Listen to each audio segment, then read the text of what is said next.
अब इन्हें मिली कहें या 1084 की माँ या फिर शोले की राधा, इस अदाकारा ने हर एक किरदार को इतनी खूबसूरती से निभाया कि सिने प्रेमियों के दिलों में आज भी उनकी एक अलग जगह बनी है। हम बात कर रहे हैं जया बहादुरी की। नमस्कार, मैं हूं आपकी होस्ट अलका और आप देख रहे हैं नेक्स्ट 9 न्यूज। और नेक्स्ट 9 न्यूज में मैं आप सभी के लिए लेकर आई हूं शाइनिंग स्टार। शाइनिंग स्टार में आज हम बात करेंगे जया बच्चन के बारे में। फिल्मों से लेकर अमिताभ से शादी करने को लेकर जया हमेशा सुर्खियों में रही। कहते हैं कि जया बचपन से ही जिद्दी थी। जया के गुस्सेल स्वभाव की बात आज भी होती है। आइए जानते हैं जया बच्चन की जिंदगी से जुड़ी कुछ अनछुए और अनकहे किस्से। बॉलीवुड में एक से बढ़कर एक सुपरहिट फिल्में दे चुकी है एक्ट्रेस जया बच्चन का जन्म 9 अप्रैल साल 1948 को जबलपुर में हुआ था। जया बच्चन की स्कूलिंग भोपाल में हुई। कहते हैं कि बचपन के दिनों से ही जया को लोगों को मैनेज करने का जज्बा था। तो अगर जज्बे की बात हो ही रही है तो आप सभी को बता दें कि जया अपने स्कूल की हेड गर्ल भी रह चुकी है। जया एक ऑलराउंडर स्टूडेंट रह चुकी है। जया बच्चन की फैमिली की अगर बात की जाए तो जया एक बंगाली हिंदू परिवार से संबंधित रखती है। इनकी फैमिली में माँ बाप के साथ 2 और भी बहनें थी। जया बच्चन के पिता की बात करें तो वो एक पत्रकार होने के साथ साथ मंच के कलाकार भी थे। जया बच्चन की माँ इंदिरा एक हाउसवाइफ थी। जया बच्चन के फिल्मी करियर की बात करें तो जया बच्चन ने अपने फिल्मी करियर का जो शुरुआत है वो बेहद कम उम्र में कर दिया था। जी हाँ, महज 15 साल की थी जया बच्चन जब उन्होंने अपने फिल्मी करियर की शुरुआत की। बता दें कि जया ने महज 15 साल की उम्र में निर्देशक सत्यजीत रे की बंगाली फिल्म महानगर में काम किया। उनकी ये फिल्म 1963 में रिलीज।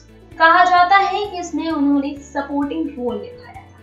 कहते हैं कि इसके बाद सत्यजीत रे के कहने पर जया ने film and television institute of India यानी कि FTI ज्वाइन किया था। कहते हैं यहाँ पर उन्होंने अपनी एक्टिंग को निखारने और पॉलिश करने के लिए आई थी। वहां से गोल्ड मेडल जीतकर पास हुई थी।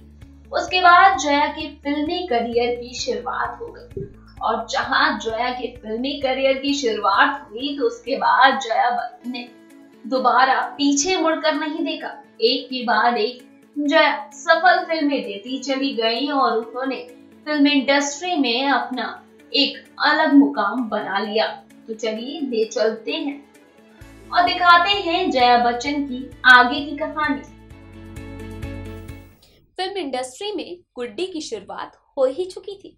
अपने चेहरे पर कॉन्फिडेंस और नटखट मुस्कान के साथ फिल्म इंडस्ट्री को नायाब नगीना बस मिलने वाला ही था। जी हाँ, ये फिल्म गुड्डी ही थी जो जया के करियर को ऊंचाइयों पर पहुंचाने के लिए मददगार साबित हुई। तो चलिए जानते हैं जया ने फिल्म इंडस्ट्री में कौन सी फिल्में की हैं जिन्होंने जया को एक सफल एक्ट्रेस बनाया और जया फिल्म इंडस्ट्री पर राज करने लगी। ईयर 1971 में जया की फिल्म उपहार आई जो कि ताराचंद के राजश्री प्रोडक्शन द्वारा बनाई गई। जया के अलावा इस फिल्म में स्वरूप दत्त और कामिनी कौशल ने भी एक्टिंग किया था। साल 1971 में उपहार और गुड्डी दोनों ही फिल्मों में एक्टिंग करने के लिए जया को बेस्ट एक्ट्रेस के अवार्ड से नॉमिनेट किया गया। और फिल्म गुड्डी की बात करें तो गुड्डी में जया का जो किरदार था वो आज भी याद किया जाता है। बता दें, हालांकि बड़ा ब्रेक उनकी फिल्म गुड्डी थी जो कि साल 1971 में आई। इस फिल्म में जया बहादुरी ने एक ऐसी लड़की की भूमिका निभाई जो फिल्में देखने की काफी शौकीन होती है और अभिनेता धर्मेंद्र से प्यार करती है। अपने इस चुलबुले किरदार को जया ने इतनी सशक्त तरीके से निभाया था कि दर्शक उस भूमिका को आज भी नहीं भुला पाए। आज भी जया का फिल्म गुड्डी का किरदार काफी पसंद किया जाता है। साल 1972 में जया को हरिकेश मुखर्जी की ही फिल्म कोशिश में काम करने का अवसर मिला, जो उनके सिनी करियर के लिए मील का पत्थर साबित हुआ। जी हाँ, इस फिल्म की सफलता के बाद वो शोहरत की बुलंदियों पर जा पहुंची। इस फिल्म में दमदार अभिनय के लिए उन्हें सर्वश्रेष्ठ एक्ट्रेस के लिए फिल्म फेयर पुरस्कार से नॉमिनेट किया गया। बता दें कि जया बच्चन अपने हर एक किरदार के बाद फिल्म इंडस्ट्री में अपना रंग जमा रही थी। जी हाँ, एक के बाद एक फिल्म जो जया कर रही थी, लगभग हर एक किरदार उनके फिल्म इंडस्ट्री में काफी पसंद किए जा रहे थे। आप सभी को बता दें कि जया बच्चन ने उनके निर्देशक में बावर्ची, अभिमान, चुपके चुपके, मिली जैसी कई फिल्मों में अपने अभिनय का जौहर दिखाया। अभिनय से उन्हें दिली लगाव था। वो कई सालों तक चिल्ड्रंस फिल्म सोसाइटी की अध्यक्ष रह चुकी हैं। रमेश तलवार की नाटक मां रिटायर होती है के माध्यम से उन्होंने रंगकर्म की दुनिया में अपनी सनसनीखेज वापसी भी दर्ज कराई। 70 के दशक में उन्होंने फिल्म कोरा कागज, जो कि साल 1975 में आई थी, और नौकर, जो कि साल 1980 में आई थी, अभिनय के लिए उन्हें बेस्ट एक्ट्रेस का फिल्म फेयर अवार्ड मिला। जहां जया अपने फिल्मी करियर में सफल हो चुकी थी, लेकिन अमिताभ के आने के बाद जया की जिंदगी पूरी तरह से बदल चुकी थी। जया और अमिताभ की प्रेम कहानी जनाब किसी फिल्मी स्टोरी से कम नहीं है। जी हाँ, एक अलग ही प्रेम कहानी है दोनों की, जिसे आज भी हर कोई सुनना चाहता है। आज की जनरेशन भी जानना चाहती है जया और अमिताभ की वो प्रेम कहानी का किस्सा। तो चलिए ले चलते हैं आपको और बताते हैं इनकी पहली मुलाकात से लेकर शादी तक की दास्तान। 16 अगस्त को जया ने मुंबई की गाड़ी पकड़ी और 18 अगस्त को मोहन स्टूडियो में गुड्डी की शूटिंग शुरू हुई। गुड्डी के सेट पर ही अमिताभ बच्चन, जलाल आगा और अनवर अली से जया की मुलाकात हुई। गुड्डी के सेट पर जया को हमेशा ये लगता रहता था कि ये तिकड़ी कोड लैंग्वेज में मेरे बारे में ही बातें करते रहते हैं। मिथुन चक्रवर्ती अमित और जया की जोड़ी को मेड फॉर ईच अदर एक दूसरे के लिए कहते थे। जी हाँ, जया बच्चन और अमिताभ पहली बार फिल्म बंसी बिरजू में साथ नजर आए थे। उनकी फिल्म साल 1972 में रिलीज हुई थी।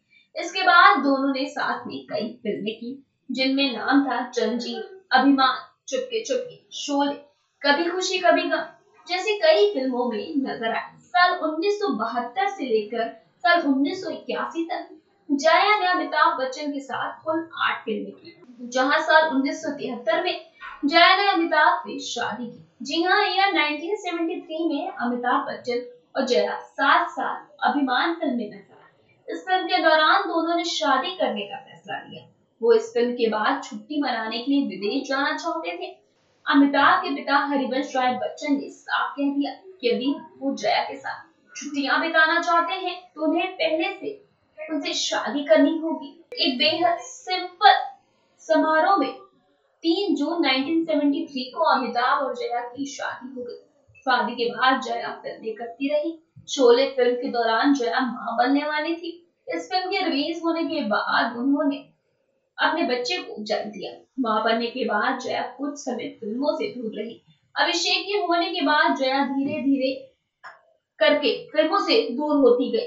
फिल्मों से दूर रहने का फैसला बच्चन परिवार ने मिलकर लिया था।